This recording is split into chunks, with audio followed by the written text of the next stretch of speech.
The Grand Moon Gala was the kind of night that the werewolf territories remembered for generations.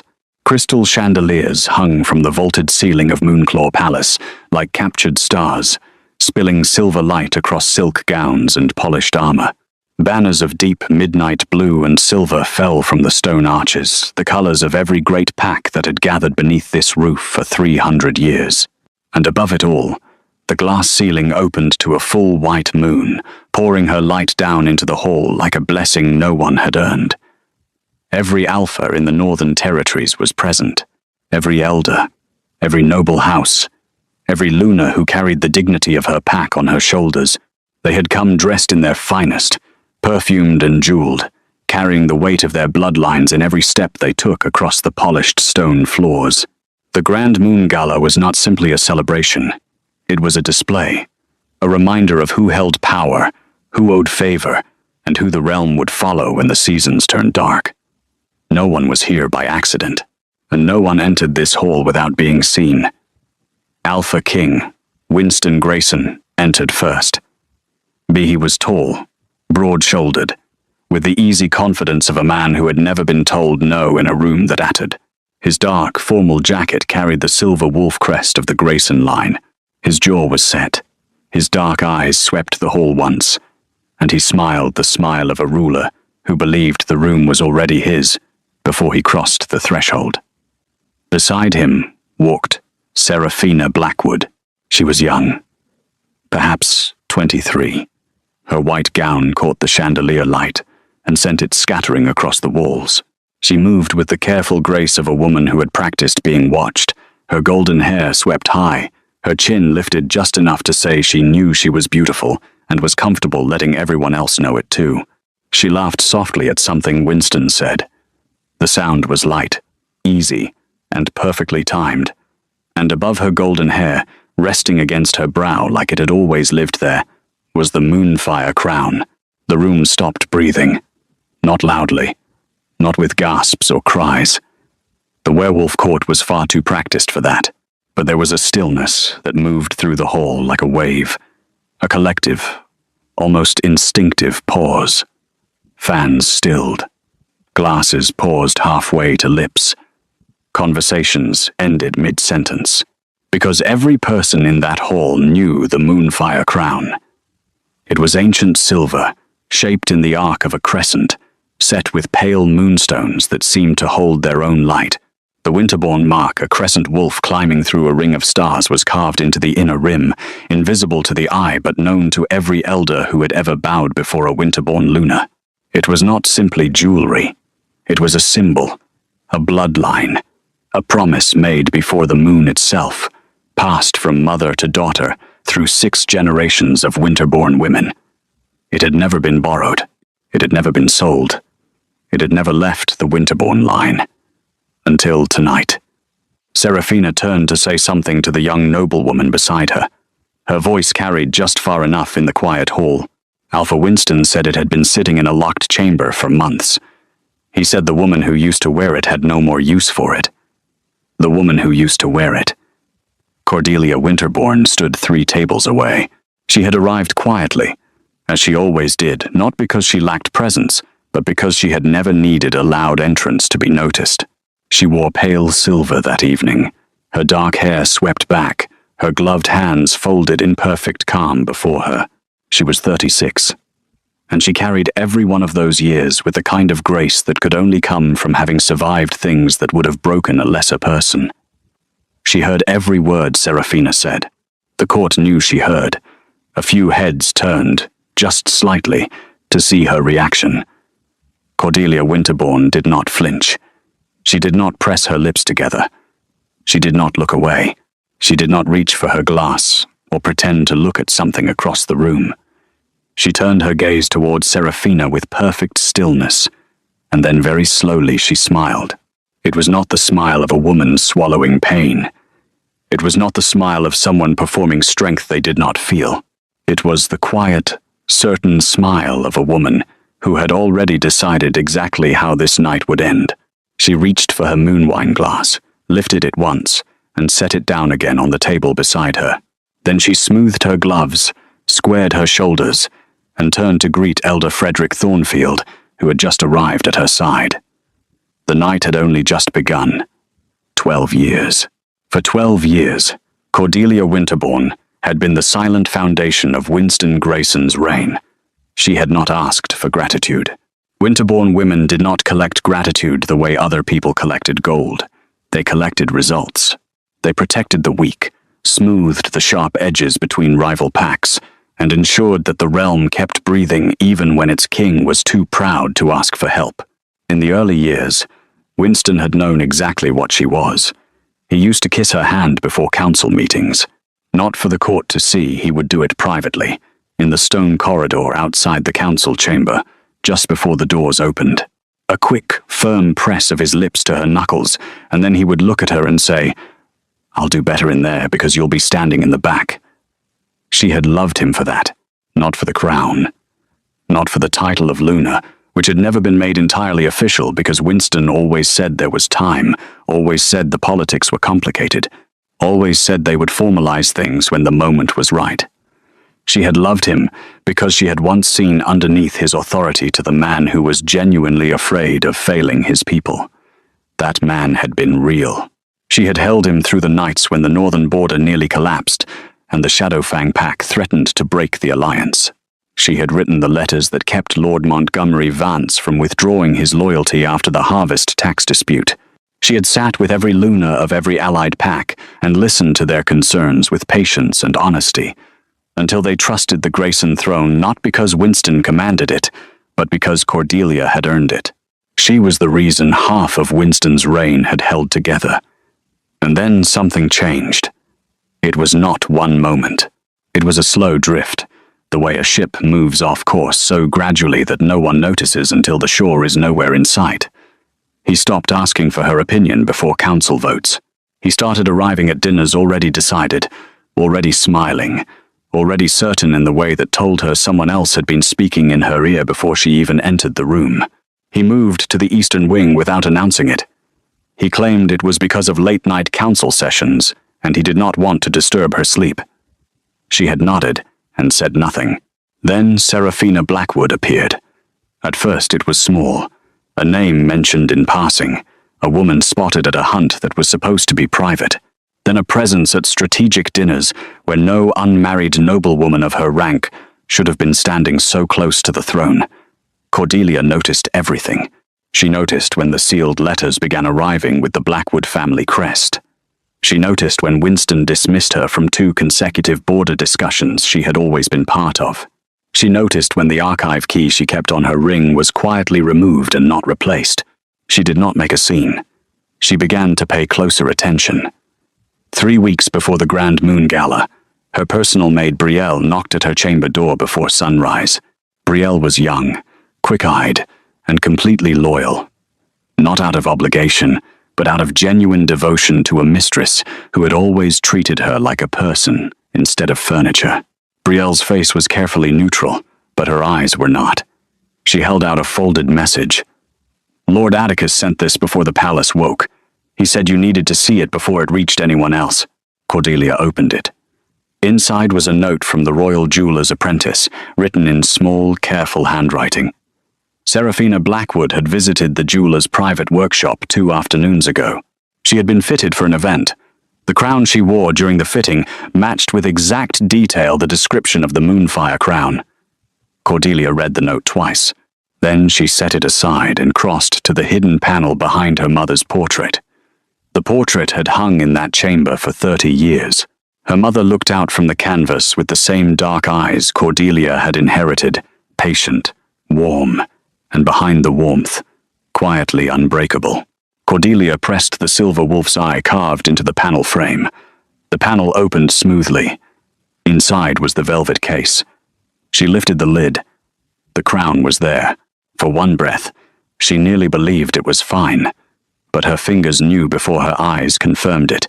The silver was too bright, too uniform. The real crown had centuries of wear that no craftsman could fake perfectly. The moonstones were too pale. They did not hold the soft inner glow that real Winterbourne stones carried from generations of Luna touch, and the inner rim. The Winterbourne mark was gone. A replica. A perfect, expensive, careful replica placed here so she would not notice the real crown had been taken. Cordelia stood very still for a long moment. She closed the case. She set it back in its place. She closed the panel. She turned to the window and looked out over the palace grounds, where morning light was beginning to reach across the stone walls and the banners stirred in the early wind.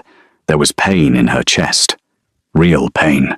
The kind that does not announce itself loudly, but settles in like cold air under a door, quiet and persistent and impossible to ignore. Winston had not just taken the crown to give to another woman. He had replaced it. He had been deliberate. He had planned it so that Cordelia would not know until it was too late. She breathed once, then again. Then she turned to Brielle and spoke with complete calm. "Send word to Lord Atticus Silvermane.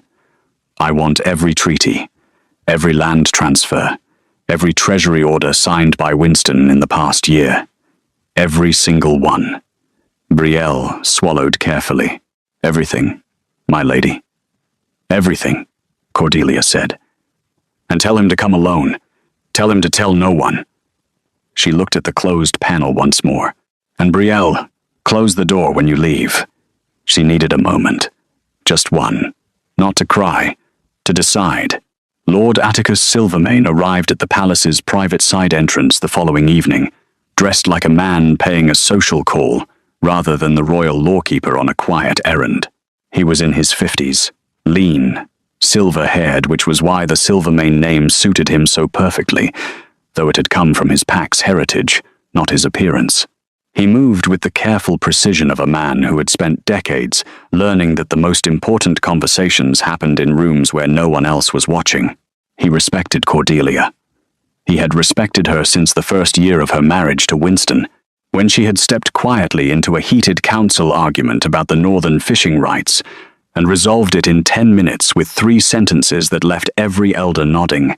He had watched her work for 12 years. He knew exactly what she was. Cordelia received him in her private reading room, not the formal receiving chamber. She was already seated when he arrived. A small fire burned low in the grate. 2 cups of tea sat on the side table, already poured. Atticus sat across from her and studied her face. "You look well, my lady," he said carefully. "Thank you, Atticus." She folded her hands in her lap. "I am not calling you here because I am well. I am calling you here because I need to understand the full picture before I decide what to do with it." She told him about the crown. She told him about the replica. Atticus went very still. "You are certain it was replaced? The Winterbourne mark is carved into the inner rim by hand. No 2 craftsmen carve it exactly the same. I have touched that mark since I was 7 years old." She met his eyes. "I am certain." He nodded once. Then he opened the leather satchel he had brought. "I thought you might need context," he said quietly. "So I began looking before you even summoned me." What he laid on the table was not simply evidence of an affair. It was evidence of systematic, careful dismantling. Over the past 8 months, Winston had signed a series of private orders, border hunting rights that had been held jointly by the throne and the Winterbourne family, transferred to a land trust controlled by 3 lords who had strong ties to the Blackwood family. Pack defense contracts that Cordelia had negotiated personally quietly reassigned, with her name removed from the authorization chain. Treasury permissions that once required her co-signature on major expenditures, adjusted through a clause buried in a mid-year administrative review so that her approval was no longer required. And 1 letter sent to Lord Montgomery Vance 3 months ago that discussed the possibility of announcing a new Luna for the Grayson line, with language that described Cordelia as having become emotionally withdrawn from royal duties. Cordelia read that line twice. She set the letter down without expression. Atticus watched her. "My lady, he has been building a case," she said quietly. "Not just taking another woman as a companion. He has been preparing to replace me. Legally. Publicly. With documentation that makes it look like my withdrawal rather than his betrayal." Atticus did not deny it. "That is what the documents suggest." The fire crackled low. Outside, The palace grounds were quiet in the late evening dark. Cordelia sat for a long moment, her hands very still in her lap. She thought about the early morning Winston had carried her cloak through the snow without being asked because he had seen her shiver. She thought about the night in the moon garden when he had reached for her hand mid-sentence, not for any reason, just because she was there and he wanted to feel her beside him. She thought about his voice, the younger version of it, before power had made it a performance, telling her she was the only person in the realm whose opinion he actually trusted. She let herself feel the weight of all of that, and then she set it down. Not because it did not matter. It mattered deeply. It would probably always matter. But grief was a luxury for later. Right now, she had a gala in 3 weeks, and a husband who believed she was too patient to fight back. I need proof that can stand before the Elder Council, she said. Not suggestions, not implications. Signatures, dates, and witnesses. Atticus nodded. That will take careful time. We have 3 weeks. She lifted her tea. Is that enough? He studied her. For a lesser case, yes. For this, he paused. I will make it enough. Good. She set her cup down. Then start tonight. 2 days later, Winston came to find her. He appeared in the doorway of her private sitting room in the late afternoon, dressed as if he had simply wandered in between meetings. He leaned against the doorframe, with one hand in his pocket, and looked at her with the relaxed ease of a man who believed he was still controlling everything he surveyed. You've been quiet, he said. I am often quiet, Cordelia answered, not looking up from the correspondence on her desk. A pause. Are you attending the gala? Of course. She turned a page. I never miss it. He was quiet for a moment. She could feel him studying her, trying to read the stillness and not quite managing it. Something in his expression shifted, almost an apology, almost a question, and then pride covered it over again. Try not to make it uncomfortable, he said. For anyone. Cordelia looked up then. She held his gaze with complete calm and said, I would never embarrass the throne, Winston. I know its value better than anyone. He left. She watched the empty doorway for a moment. He had meant it as a warning. He thought she was the one at risk of public humiliation. She returned to her correspondence. He would understand his mistake soon enough. Lady Theodora Hawthorne was 81 years old, and still the most dangerous person in any room she entered. She had been managing the social architecture of the werewolf court for over 50 years. She knew which alliances were genuine, which were performance, which marriages were built on love, and which were built on land contracts, and exactly which seats at which tables determined who left a gathering with more power than they had arrived with. She had loved Cordelia's mother, and she had watched Cordelia walk into Winston's court 12 years ago and do exactly what her mother had done, hold the whole thing together with quiet intelligence, while the man at the top took the credit. She was not surprised when Cordelia arrived at her private manor on a Tuesday afternoon. She had been expecting the visit for weeks. Sit down, my dear, she said, pouring tea before Cordelia even reached the chair, and tell me everything, though I suspect I already know most of it. Cordelia sat, and for the first time in weeks, she told someone the whole truth, from the replica crown to Atticus's documents, to Winston's quiet restructuring of power. Theodora listened without interrupting. When Cordelia finished, the old woman was silent for a long moment, her sharp eyes fixed on nothing in particular. Then she said, He is going to bring her to the gala and expect the court to simply absorb it. Yes, Cordelia said, and he expects you to sit quietly at the edge of the room while the crown sits on her head and everyone pretends not to notice. That is what he has planned. Theodora set down her cup. Her eyes moved to Cordelia's face, and something in them shifted from sharp to warm, and then back to sharp again. Then we will rearrange the room, she said simply. What followed was a masterpiece of quiet strategy. Theodora controlled the gala's social logistics seating arrangements, the evening's program, the order of formal introductions and speeches. She had held this role for decades, No one questioned her. No one ever thought to. She placed Winston and Serafina at a table of honor, as expected, but positioned it just far enough from the room's center that the subtle demotion would be visible to every elder who knew how these things worked. Close enough to seem powerful, far enough to feel it. She positioned Serafina beneath the main chandelier, where the light would fall directly onto the moonfire crown. It would be impossible to miss, impossible to ignore. By the time dinner began, every eye in the hall would have catalogued every detail. And she arranged Cordelia's position at the primary center table, flanked by Atticus Silvermane, Elder Frederick Thornfield, the most respected elder in the Northern Territories, Lady Clarissa Ashford, who had been a close friend of the Winterbourne family since Cordelia's childhood, and Lord Ambrose Whitmore, whose quiet influence stretched across 3 of the largest packs in the Alliance.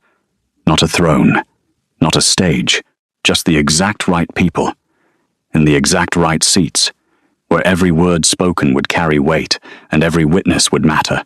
Meanwhile, Valentina Whitmore arrived at the palace on Thursday morning with 3 assistants, 12 bolts of fabric, and the kind of focused intensity that made the palace staff move out of her way without being asked. Valentina dressed queens and generals and diplomats before the moments that defined their legacies. She had never been asked to dress a woman for a moment quite like this one, but she approached it with the same precision she brought to everything. She studied Cordelia for a long time before she said anything.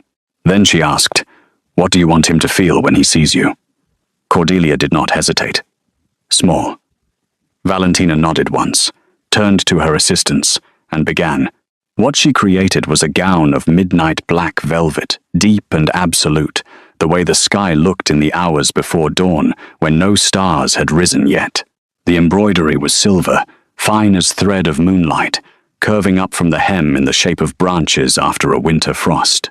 The train was lined in deep royal blue, the ancestral color of the Winterbourne bloodline, and when it moved like night itself, deliberate and unhurried, and impossible to look away from. Cordelia would wear no crown. Instead, Valentina crafted a silver throat-piece, a delicate, precise thing that sat against her collarbone like a warrior's armor made elegant. It caught light differently from jewelry. It did not sparkle. It gleamed. The distinction mattered. On the last fitting, Cordelia stood before the mirror and looked at herself for a long time. Valentina watched her in the glass. "Well?" Cordelia was quiet for a moment. She thought about who she had been when she first wore silver for this court. Young, tender, still believing that love and duty were the same thing, that a man who needed her was the same as a man who honored her. She thought about what those 12 years had cost her, and then she straightened her spine, lifted her chin, and looked at herself without flinching. She did not look like a discarded wife. She looked like what she had always been, and simply stopped performing a queen. "It is perfect," she said. That same evening, she found an old letter in the bottom drawer of her writing desk. She had not been looking for it. Her hand simply found it while searching for a seal. It was in Winston's handwriting, from their first year of marriage. The paper was soft with age. She opened it carefully. He had written to her once, a year into their marriage, after a particularly difficult month of border disputes had left him exhausted and unguarded. He had not been able to sleep, he had written, and he had sat up in the moon garden and thought about how different the realm looked, depending on whether she was standing in it with him. He called her his true north. He said that when he was uncertain, he would find her in a room not to ask her anything, just to see where she stood, because her steadiness made him certain again. His true north. Cordelia sat with that letter in her hands for a long time. The man who had written it was real. She had not imagined him. The love had been real. She had not invented it. But love that had once been real could still become a betrayal. And a betrayal carried out in the most public possible way required a public answer. She folded the letter carefully and placed it inside the evidence satchel Atticus had given her. Not because she wanted to use it, but because it deserved to be with the true record of what their marriage had been before he decided to rewrite the story without her. 2 days before the gala, a message arrived for Cordelia. It came through an unexpected channel, not through the palace courier system, not through the formal message service. It came through one of the younger kitchen maids who served the East Wing, slipped into Cordelia's morning routine by a hand that had clearly been coached on how to be discreet. The seal on the outside was not a pack crest. It was a small pressed flower, a white lily, from the Blackwood family's Valley estate. Their personal seal when correspondence was informal. Seraphina Blackwood had written to her. Cordelia sat down before she opened it. The letter was short. The handwriting was careful but slightly unsteady in the way that suggested the writer had composed it several times and was still not quite sure they should have sent it at all. Seraphina asked one question. Is the Moonfire crown truly yours? She wrote that Winston had told her the crown was in storage and was no longer worn. He had told her that Cordelia had stepped back from many of her Luna duties and that the marriage had become a formal arrangement, peaceful but no longer tender. He had told her that Cordelia understood the way things were. He had told her that the crown was simply jewelry that had been abandoned. He had told her she would be honoring it by wearing it into the light again. Cordelia read the letter twice. She felt something complicated rise in her chest, not quite anger at Seraphina, not quite sympathy for her either. Something in between. The understanding that Winston had not simply taken a mistress. He had constructed a story for each woman separately, shaped to fit what each of them needed to believe. He had told Cordelia there was no one. He had told Seraphina there was no real marriage left. And he had given the crown as evidence to both proof of Cordelia's irrelevance to one and proof of her own importance to the other. Cordelia picked up her pen. She wrote back, clearly and simply. The Moonfire crown belonged to the Winterbourne women. It had been passed from her grandmother to her mother to her. The mark carved inside the inner rim proved its origin and its lineage. The crown in Cordelia's chamber was a replica. She had discovered this herself. The real crown had been removed without her knowledge or consent. She did not beg. She did not threaten. She did not call Seraphina names or attempt to make her feel ashamed. She simply told her the truth. And then she added one more line. Wear it to the gala. The court needs to see the truth where the lie was displayed. What you do after that will tell the realm what kind of woman you are. She sealed the letter and sent it back through the same quiet route it had arrived. In the East Wing, 3 hours later, Seraphina sat in the window of her private room with the Moonfire crown resting on the cushion beside her. She had held it often since Winston gave it to her. She had told herself it was beautiful. She had told herself she deserved beautiful things. She had told herself that Winston chose her because she was extraordinary, not just because she was young and willing and available in ways that Cordelia had apparently stopped being. But she picked up the crown now and turned it over in her hands and looked at the inner rim. She could not see the Winterbourne mark. It was not there. And suddenly the crown felt different, heavier in a way that had nothing to do with its weight. That evening, Winston appeared at her door to discuss what she would wear to the gala. He was organized, almost businesslike, telling her which nobles to greet first, which packs she should seem most interested in, how to carry herself so the court would see her as a future Luna rather than a passing amusement. Seraphina watched him speak. She noticed, for the first time, that he did not ask what she wanted. He did not ask how she felt. He told her what to do, then smiled as if the telling and the asking were the same thing. He spoke about Cordelia briefly, just to mention, really saying that if she caused any trouble, not to engage. He said Cordelia could be emotional. He said she had never taken well to change. A woman who had run his court for 12 years, Seraphina thought. A woman whose crown he had borrowed and replaced with a copy. A woman who was currently described as bad at accepting change. Of course, Seraphina said to Winston, and she said nothing else. He left satisfied. Seraphina sat for a long time with the crown in her lap. She thought about what Cordelia had written. The court needs to see the truth where the lie was displayed. She turned that sentence over until she understood it completely. The night of the Grand Moon Gala arrived with a cold, clear sky and a full moon that looked so close it seemed like the realm itself had dressed for the occasion. Moonclaw Palace had been transformed. Silver lanterns lined every corridor. The great hall's glass ceiling had been polished to a perfect clarity, and the moon poured through it in a beam so precise it looked like something placed on purpose, a spotlight from the sky aimed at the center of the room. The nobles arrived in waves. Alpha lords and their lunars in deep jewel tones, elder packs in traditional silver and gray, younger nobility in the bold colors of families proving themselves. The hall filled with the sound of 200 careful conversations, the clink of crystal, the rustle of silk, the precise social music of a court performing its role. Winston arrived with Serafina at 8 o'clock. His entrance was deliberate.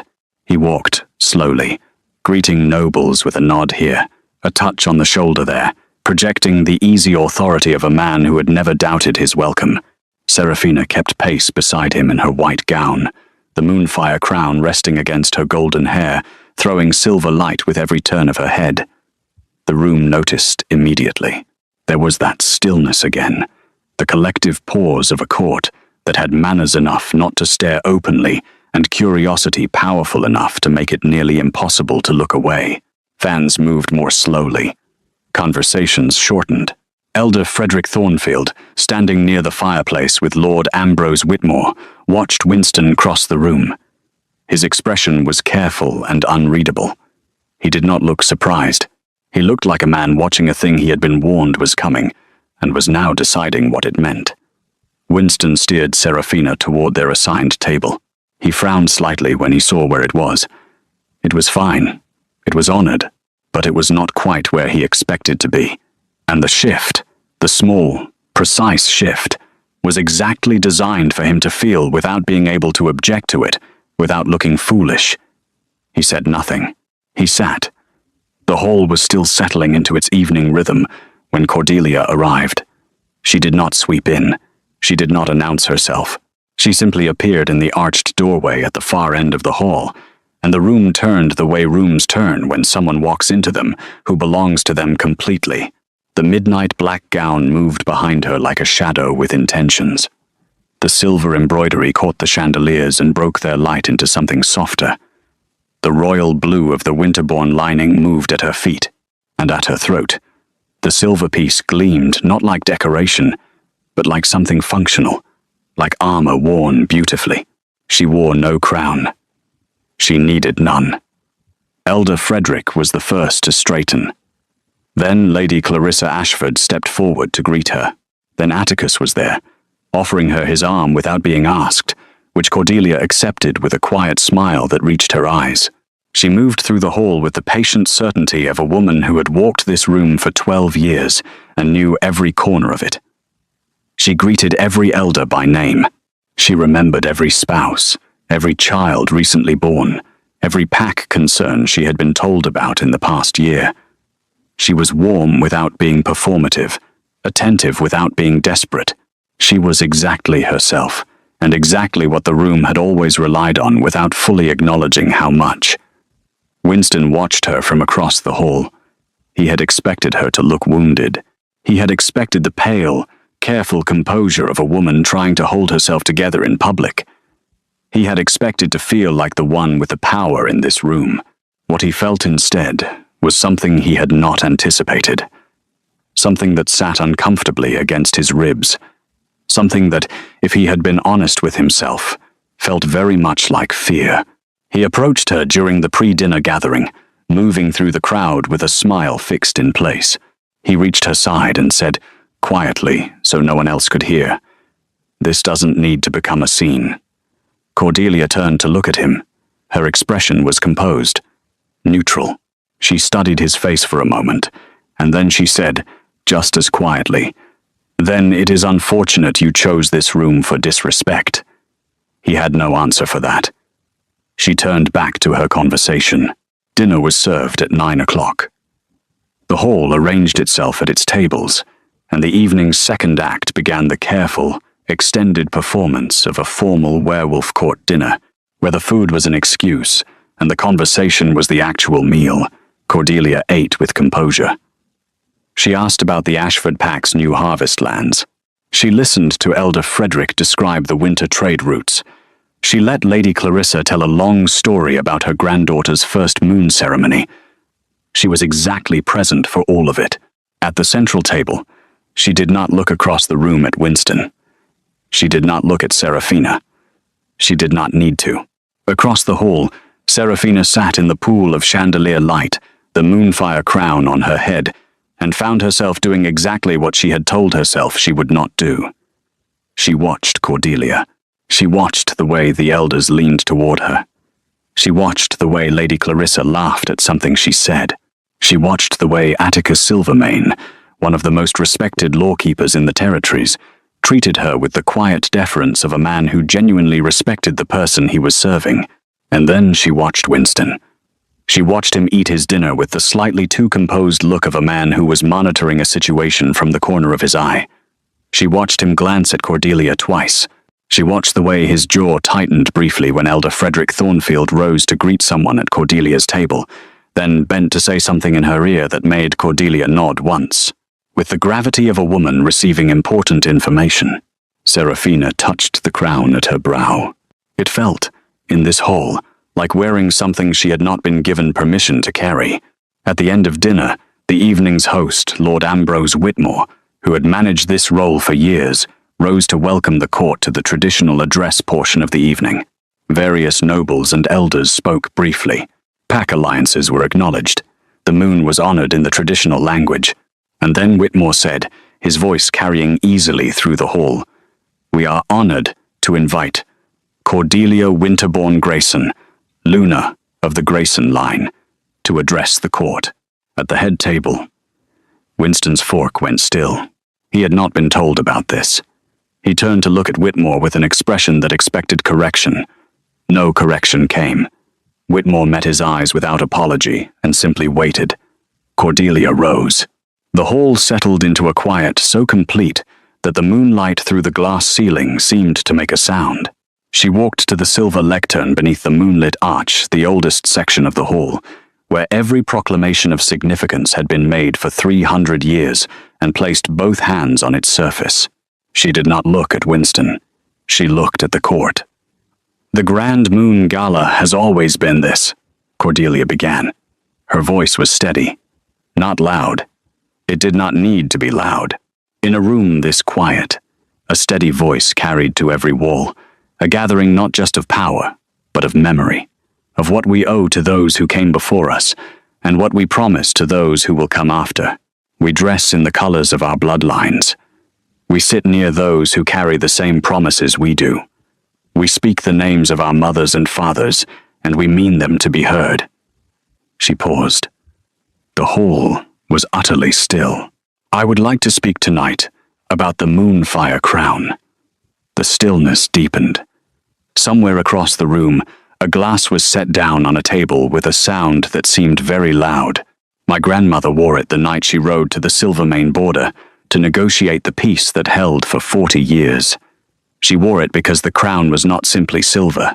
It was a symbol of what a Winterbourne Luna promised to stand, to protect, to remain, even when remaining is difficult. She did not look toward Seraphina. She did not need to. My mother wore it on the night the northern famine threatened to break the Winterbourne pack. She wore it before the pack elders and said that as long as she stood, no Winterbourne child would sleep cold or unfed. And they did not. Because Winterbourne Lunas do not make promises they cannot keep. A few elder heads bowed slightly in acknowledgement. These were people who remembered, who had been there. I wore it on the night I married Alpha King Winston Grayson. I wore it because I was promising to serve every pack in this alliance with the same loyalty my grandmother and mother carried. I wore it because I meant every word of the bond I made before the moon. She stopped. The room waited. 3 weeks ago, I opened the case where the moonfire crown is kept. What I found was not the crown. It was a replica precise enough to deceive a casual look, but the Winterbourne mark was missing from the inner rim. The crown had been removed from my private chamber and replaced without my knowledge or consent. No one moved. No one breathed. I bring this before the Elder Council not because I want to cause pain. I bring it because the sacred objects of a Luna's bloodline are not the private property of any Alpha to give away or take back. They belong to the line that earned them, and what has been done here is not simply a private matter between a husband and wife. Now she turned slightly, not toward Serafina, but toward the room at large. While the crown was being taken from my chamber, other things were also being moved. I have asked Lord Atticus Silvermane to bring documents before the Elder Council for review documents regarding border agreements, pack defense contracts, and treasury authorities that have been altered over the past 8 months in ways that were not presented to this court for acknowledgement. At the edge of her vision, she saw Winston rise from his chair. These are not accusations, she continued without pausing. These are records, signed records. The Elder Council is invited to review them before sunrise. What they find will speak for itself. Winston moved through the tables toward her. Cordelia. His voice was clipped and controlled. That is enough. Every head in the room turned. He reached the edge of the central floor and looked at her with the expression of a man who had decided to recover his authority through simple command. You are emotional, he said. You are confused. And this is not the place. Cordelia looked at him. Just looked. No anger, no trembling. The same steady calm she had worn for 12 years, the kind that was not performed, that came from somewhere deep and certain. She said, An emotional woman does not prepare signed documents, verified witnesses, and council copies. She does not arrange for lawkeeper review or elder oversight. She does not spend 3 weeks gathering evidence she does not need to fabricate, because the truth is sufficient on its own. The room exhaled. Winston went still. Atticus Silvermane rose from his seat and said, in his precise, careful voice, The documents exist. I have reviewed them personally. The Elder Council will receive copies before midnight. Elder Frederick Thornfield stood immediately. I call for a formal review before sunrise. Lady Clarissa Ashford said clearly. Seconded. Lord Ambrose Whitmore nodded once. Winston looked at the hall.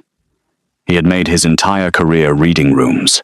He had always known when a room was his and when it was not. This room was not his. He turned back to Cordelia, and his voice dropped low. He looked, for one unguarded moment, like the younger man she had once loved, lost and uncertain beneath the pride. Cordelia. She did not let herself be moved by it. Not tonight. Not in this room. Not after everything the past months had cost her. She looked at him with complete compassion and said nothing, because she had already said everything that needed to be said. And then she turned toward the woman in white, sitting beneath the chandelier with the moonfire crown resting against her golden hair. She did not insult her. She did not accuse her. She simply said, calmly and clearly, The crown rests tonight on a head that did not know its full history. What happens next belongs to her conscience, and to her alone. The hall turned. Every eye in the room found Serafina, and Serafina sat very still beneath the light, the crown on her brow, and understood that this was the moment Cordelia had told her about in the letter. The court needs to see the truth where the lie was displayed. What you do after that will tell the realm what kind of woman you are. The silence lasted only a moment. Then Serafina Blackwood stood up. She did not look at Winston. She had stopped looking at him sometime around the third course of dinner and found she did not miss the habit. She raised both hands to her head. The crown came off smoothly. It had never fit her quite right, she realized now, the way borrowed things never do. She held it in both hands, looked at it for one last moment, and saw it clearly for the first time. Not as a prize she had been given, not as evidence of being chosen, but as something ancient that belonged to someone else, placed on her head as part of a story that had never actually been about her. She crossed the room. The hall watched in complete silence. Every Alpha, every Luna, every Elder, every noble who had attended the Grand Moon Gala for years and thought they had seen everything, watched Serafina Blackwood walk across the moonlit stone floor of the Moonclaw Palace Hall and stop before Cordelia Winterbourne. She held out the crown. "This belongs to you," she said. Her voice was quiet, but steady. It always did. The words were simple. They were not grand. But in a room that had been built on ceremony and legacy and the meaning of symbols, those 6 words carried more weight than a formal proclamation. Cordelia looked at Serafina. She saw a young woman who had been used by a man older and more practiced in manipulation than she had been ready for. A young woman who had wanted to be extraordinary and had been handed what looked like proof that she was, without being shown the cost to someone else. She did not forgive her, exactly. Forgiveness was a longer process than a single evening, but she did not condemn her either. She reached out and accepted the crown. The moonstones caught the light from the glass ceiling and the full moon beyond it, and they glowed softly, warmly, the way they had always glowed in her mother's hands, and her grandmother's hands, and her own hands, since she was 7 years old. She looked at Serafina and said, "Then let tonight be the first honest thing this crown has seen in months." Serafina stepped back, and Elder Frederick Thornfield, who had served the court for 40 years and had seen everything twice, moved first. He crossed the floor and bowed. Not the formal bow of court ceremony, the genuine bow of a man offering recognition. Lady Clarissa followed. Lord Ambrose Whitmore inclined his head, and then, one by one, like a tide turning slowly, then all at once the packs followed. Alpha Lords, who had sat at the same table as Winston for a decade, bowed toward Cordelia. Lunars, who had watched her carry this court's dignity for 12 years, let their respect become visible in a way it had never been allowed to be before. Young nobles who barely knew the full history, saw the elders move, and moved with them, understanding, without being told, that something significant was happening in this room, and it was not happening around Winston Grayson. Winston stood in the center of it all. He had tried to step forward after Serafina walked away. He had opened his mouth twice, but the room had stopped responding to him. Not dramatically, not with anger or confrontation. Simply the way a room stops listening to the person it has decided is no longer the most important voice in it. He watched the hall bow to his wife, and he stood very still because there was nothing left to do. He tried once more. He reached Cordelia's side and spoke in a voice meant only for her low, private, stripped of the performance he had been giving the rest of the room. "We can still recover this," he said. "We built something real, Cordelia. Between us. You know that. Don't destroy it in one night because of anger." She turned to look at him, and she saw him clearly. Not the king. Not the man who had planned to replace her. Not the figure who had handed her crown to another woman, but the person underneath all of that. The man who had once loved her genuinely, who had then let pride and power and the flattery of younger attention make him careless with the most precious thing he had. She let herself see him. All of him. She did not look away from any of it. Then she said, quietly, "I would have stood beside you through failure, Winston. I would have held you through weakness. I would have forgiven you almost anything because I loved you, and love is generous." She paused. "But I will not kneel beside betrayal and call it marriage, and I will not be silent about what was taken from my family, so that you could look powerful while dismantling everything I built for you." He had nothing left. She could see it the moment it all went out of him, not all at once, like a fire running out of wood, just gradually, quietly, becoming embers. He stepped back. He did not leave the hall. A king does not leave his own gala, but he moved to the edge of the room and stood there for the rest of the evening as a man who had been technically present and completely without power in the same breath. Atticus Silvermane appeared at Cordelia's shoulder. "The Elder Council will convene before sunrise," he said quietly. "Frederick Thornfield is prepared to issue a formal freeze on all recent agreements pending review. Winston will retain his title pending investigation. But," he paused, "the review will be thorough." Cordelia nodded. She held the moonfire crown in her hands. She did not put it on immediately. She simply held it for a moment longer, feeling the weight of it, the cool smoothness of the ancient silver, The way the moonstones seemed to pulse with something that was not quite warmth and not quite light, but something in between. She thought about her mother. She thought about her grandmother, crossing a frozen border in the dark to make peace with strangers. She thought about the girl she had been when she first put this crown on, young and tender, and so full of hope for the man and the life and the reign ahead of her. She had loved all of it. Even now, she could not regret having loved it. But she was not that girl anymore. She was the woman who had spent 12 years making a kingdom function, who had protected people no one thought to name, who had calmed storms before they reached the throne and never asked to be credited, who had discovered a political conspiracy against her own position and spent 3 weeks building a case that was already iron solid before the gala even began. She was the woman who had told her enemy's mistress to wear the stolen crown to the gala and then stood in the moonlit hall and taken it back with grace. She raised the moonfire crown. She placed it on her own head, and this room that had stood in silence, that had watched, that had waited and weighed and finally decided the room responded with something that no formal ceremony had produced. A quiet, building, collective sound. Acknowledgement, not commanded, not performed. Real. Cordelia stood beneath the glass ceiling with the moon above her, and the crown where it belonged, and the court around her, all of it, for this one night, exactly as it should have been. In the hours that followed, the Elder Council received Atticus Silvermane's documents in a private chamber. 3 elders reviewed the signatures, the dates, and the altered contracts before the first light of morning reached the palace. By sunrise, every agreement Winston had quietly rearranged was frozen pending formal review. His authority as Alpha King remained intact. The Elder Council would not move against a standing Alpha without a full formal process, and that process would take time. But the private architecture he had been building, the quiet redistribution of power that was supposed to make Cordelia removable, all of it was suspended, visible, on record. Seraphina Blackwood left the gala before midnight. She did not speak to Winston again that night.